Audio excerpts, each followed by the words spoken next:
Salam sejahtera buat kita semua dan salam hangat dari kami kelompok 3. Baiklah, sebelum kami akan mulai presentasi kami, saya akan membacakan nama-nama anggota kelompok 3, yaitu pertama ada Lady Parangin-angin, kedua ada Livinci Agustri, ketiga ada Meli Hartati Surbakti, yang keempat ada Neni Brutu, yang kelima ada Patricia.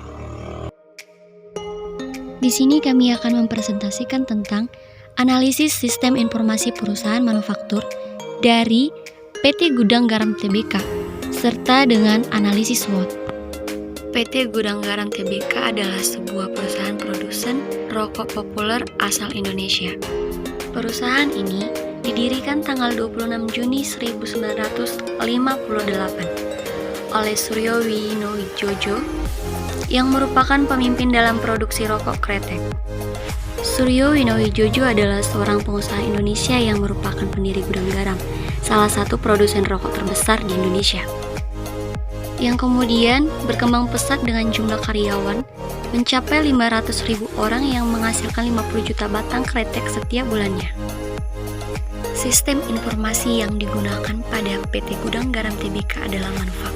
Sistem informasi manufaktur dapat mendukung kegiatan manufaktur secara keseluruhan untuk menghasilkan produk yang baik dari segi waktu, biaya, dan kualitas.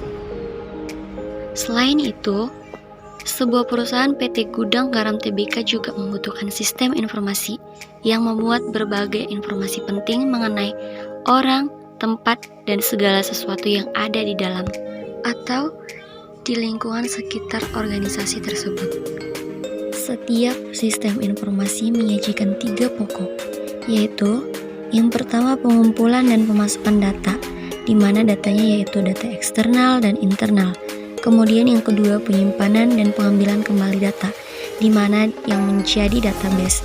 Dan yang ketiga penerapan data dalam hal sistem informasi terkomputer termasuk penayangan, yang disebut sebagai output. Lanjut.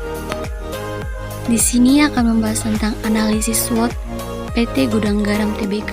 Maka untuk mengetahui strategi penentu masa depan dalam berlangsungnya bisnis perusahaan PT Gudang Garam Tbk, kita akan menganalisis penilaian SWOT yang membantu untuk menetapkan prioritas mana saja yang harus didahului oleh perusahaan. Yaitu yang pertama adalah strength atau kekuatan, di mana yang membahas tentang poin-poin berikut. Yaitu yang pertama, perusahaan menggunakan teknologi pengolahan. Kemudian kedua, membahas tentang keunggulan produk dan pesaing. Yang ketiga, membahas tentang variasi atau fitur produk.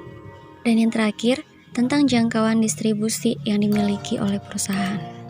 Selain kekuatan, ada yang namanya kelemahan, di mana kelemahannya yaitu yang pertama, kurang cepatnya perusahaan dalam mengikuti tren pasar. Yang kedua, biaya yang cukup mahal dari segi bahan baku maupun teknologi.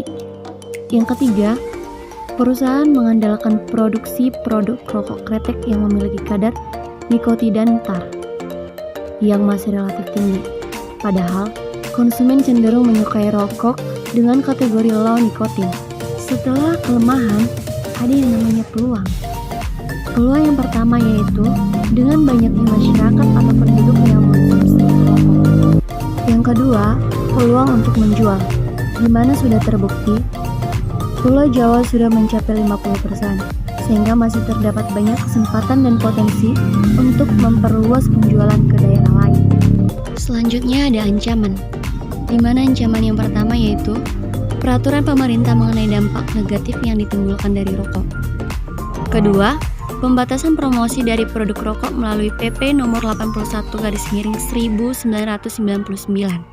Ketiga, meningkatnya harga bahan baku tembakau dan cengkeh diakibatkan karena cuaca yang buruk. Dan yang keempat, kenaikan bahan bakar minyak dan kebijakan pemerintah lainnya secara tidak langsung menyebabkan inflasi yang dapat mempengaruhi daya beli para perokok.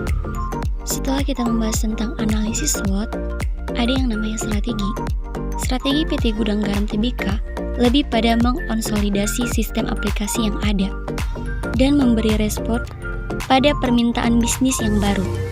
ERP atau perencanaan sumber daya masa depan juga akan lebih fleksibel dalam penerapan, pemakaian, dan cara pembiayaan.